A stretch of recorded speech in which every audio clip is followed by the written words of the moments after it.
So, Halloween Ends is a film that exists now, and I kind of want to go over some of the criticisms I saw of the film that just don't make any fucking sense to me whatsoever. And before I even get off on anybody in this fucking video, one, I don't hate them as a person just because I end up fucking critiquing them, and two, Halloween Ends is no perfect film by any stretch of the imagination. It's a, entertaining and decent film, but it's no fucking, cinematic masterpiece at all. It's no, cinematic masterpiece like, say, The fucking Godfather, but it's not really, a disgrace to cinema like, say, Birdemic.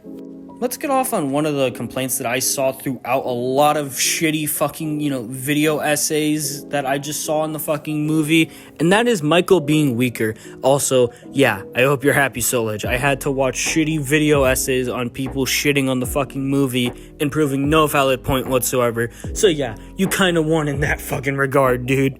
Not a comic book villain. Anti-Logic brought out a very good fucking point. Also, Anti-Logic Sneak, please actually fucking support him rather than supporting people like Madvocate and, fucking High Top. But anyway, he brought up a valid point that with a lot of modern movies, people don't really want to think about shit whatsoever. And a lot of things and a lot of people's feelings about movies that are relatively, considered shit, a lot of people's opinions would change if they actually thought. But the thing is, a lot of people don't really want to think because, thinking nowadays takes a little bit of too much effort. They'd rather have the movie just put out a fucking info dump and they would probably be satisfied with their goddamn day just because the movie let out a fucking info dump.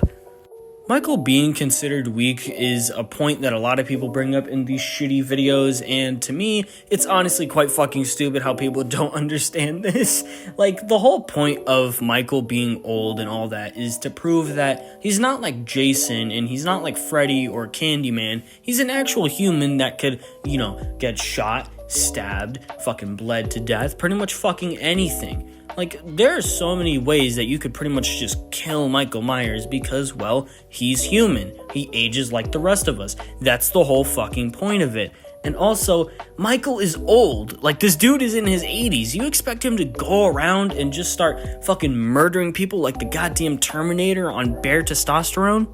Even Corey fucking calls him old and weak. He literally just calls him, you're not a monster or anything, you're just a guy in a mask. That's literally the whole point of the fucking film. And if this film had a lot of action, like a lot of people are expecting, which, message to fucking people watching movies, don't set your expectations way too goddamn high to where they're literally to the fucking moon. If this movie had fucking a whole bunch of action like a lot of these shitty channels were expecting, then this film would quite literally be Halloween Kills, but with a twist that Michael actually fucking dies at the end. If this film had a bunch of action like you fuckers wanted it to, then bro, this film would quite literally be the same as the fucking last one, but with only one fucking difference at the goddamn end.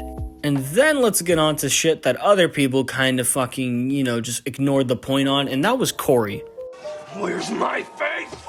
Corey's whole role throughout the movie is, well, not only being a character that you're basically kind of meant to hate in a sense, but to also reflect how, much like pretty much anything, anybody could kind of just put on a mask and go out on a killing spree. Corey is meant to represent that anybody could literally become Michael Myers. And I'm not talking about in the whole, Jason Voorhees, Friday the 13th Part 9 type of anybody could become this person or whatever, right? I'm not talking about it like that, because some people actually thought that Michael transferred his fucking consciousness into Corey, and then Corey went on the killing spree, and it just makes no sense. But to them, it makes sense. What the fuck? No, Corey is literally meant to be a fucking character that you're meant to hate, and he's also meant to represent that, again, anybody could literally become Michael Myers. Anybody could just put on a mask and go on a fucking killing spree. But I guess people didn't really want to think about that part, huh? They'd rather have the movie shove in a fucking 3-minute info dump or whatever the fuck, and then they'd be happy for once in their goddamn lives.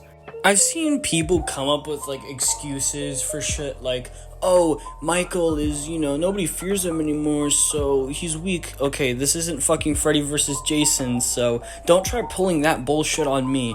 It's like when I saw somebody on Twitter fucking pointing out, oh, Love and Thunder sucks because they fumbled the God Bomb storyline, even though the God Bomb storyline wasn't even in the fucking movie whatsoever. So, yeah, just admit that you didn't watch the fucking movie. I mean, hell, somebody in the fucking comment section of Moist Critical's fucking, review on the movie said the town randomly got together to fucking, just see Michael die. No, Laurie literally went to fucking every single house on the block, told them, hey, Michael Myers is dead, showed them the body, and there were police fucking telling everybody, and then boom. Like, these people hated this fucking guy, right? They hated him for years. They're not gonna randomly just do that shit. No, they'd have to be convinced, and all those people were fucking convinced. Yeah, it may seem a little bit weird that all those people were convinced on the whole goddamn thing, but I mean, not really, because, well, I'm pretty sure a lot of fucking people saw him kill in the last movie in the fucking neighborhood. And this also kind of leads me into a point that's kind of off topic for this video, but I just want to talk about it as a whole. And there's a reason why I shit on people who like video essays and people who just, make video essays in general. What the hell happened to us?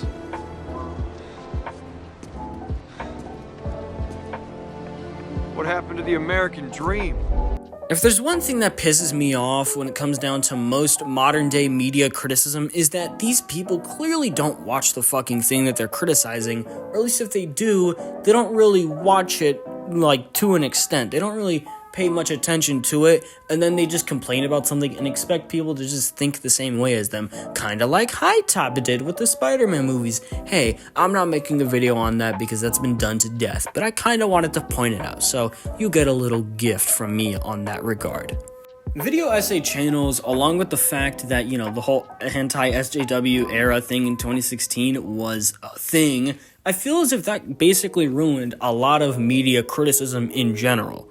Video essays, along with the whole shitty 2016 anti-SJW thing, kind of made everybody think that, they're just some smartass. They just think that, they're smart and that the rest of the world thinks like them. It's like what Anti-Logic said, you have people who never get questioned on their ideals and they think that the rest of the world thinks like them. When you surround yourself with a bunch of like-minded people and a bunch of ass-kissing yes men, all you hear is yes to your ideas. That's quite literally all you fucking hear, and that's what all these people fucking hear. Unless you're Gore the Movie Butcher, which, I mean, you're just gonna argue with a random She-Hulk Twitter account for like fucking, 2 hours? Basically what I'm trying to say is that video essays and people like fucking CinemaSins, Madvocate, and all these other video essay channels have quite literally kind of ruined media criticism to the point of no return. Like, quite fucking literally. We're basically living in a time in pop culture to where everybody's the first to talk about something, and it's gotten to the point to where they don't even fucking analyze or even care about what they've watched. Like, I'm not saying that you should analyze every single little goddamn thing of a movie, because then it gets to the point of nitpicking, but at least some things you should fucking analyze. And I'm not talking about those videos that are talking about, oh, what's gonna happen next Marvel movie because post-credit scene and blah, blah, blah. I'm not really talking about that because those are basically falling into the realm of theories and telling people what they missed. So it's basically just a recap. Like, these people basically say, what's the point of actually digesting a movie and wondering if I like it or not and trying to come up with reasons as to why I like some things and don't like some things? Why should I actually think for myself about a movie when I could just pull up a fucking video essay from Mr. Generic Video Essayer number 5000 and then boom? Like, these people could quite literally just fucking miss the point of what they're watching just so they could be the first person to write a shitty video essay on it. Like, okay, here's a fucking message to any fucking video essay channel or just people who actually fucking, do the shit that I just mentioned. Actually watch the goddamn movie and then try forming your own opinion, because you're kind of fucking stupid when a child could actually form their own opinion about their favorite color and you can't even form an opinion about a movie. Specifically a movie that you claim to have fucking watched.